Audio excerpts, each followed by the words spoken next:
House lawmakers are set to vote on whether to renew a controversial surveillance program backed by the White House as a crucial measure in protecting all of us against terrorism. But Judge Napolitano says it puts the constitutional privacy rights of every American at risk. How do you explain that? Well, it's a very dangerous program. Look, in the Nixon era, when President Nixon used the FBI and the CIA to spy on his political opponents, the response to that was FISA, Foreign Intelligence Surveillance Act, which said no spying unless done through a warrant, except it permitted warrants for mass bulk spying, that is, spying on huge numbers of people. Which they do every day. A zip code, an area code, a customer list. One of the warrants was for all customers of Verizon. That's 115 million people without any suspicion or allegations against any of them. That program is about to expire on January 19th. The president wants it renewed, but he wants it renewed even stronger. He wants it renewed so that if a conversation innocently picked up by domestic spies reveals a criminal act. Unrelated to terrorism. Correct. Totally unrelated to terrorism.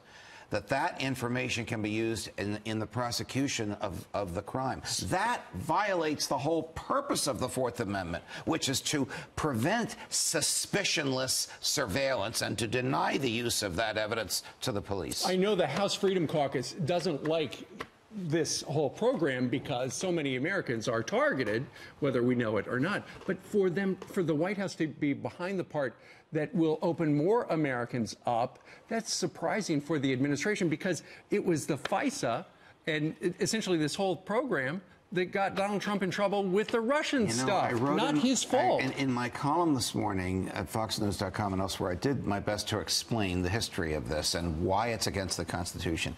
And at the end, I said, I'm scratching my head. I don't understand why Donald Trump is in favor of this. His woes began with unlawful foreign surveillance and unconstitutional domestic surveillance of him before he was the president of the United States. And now he wants to institutionalize this. Mr. President, this is not the way to go.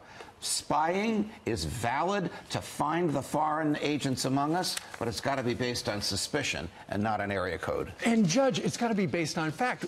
Our lead story today was about how apparently that dirty dossier filled with stuff that was just made up apparently was used in part to get a FISA warrant to spy on President Trump, then candidate Trump, and all of his people. Because they knew that the court is issuing these warrants, and it shouldn't be. I don't know where this is going to go. Senator Rand Paul says he's going to filibuster it. That's going to depend on and you would support that. How strong, how long he can stand in the well of the Senate. There are Democrats who oppose it, liberal Democrats, and there are libertarian Republicans who oppose it. We'll see what happens. One other story that is making news, and that is that apparently Huma and Anthony Weiner are calling off their divorce. They're putting it on hold.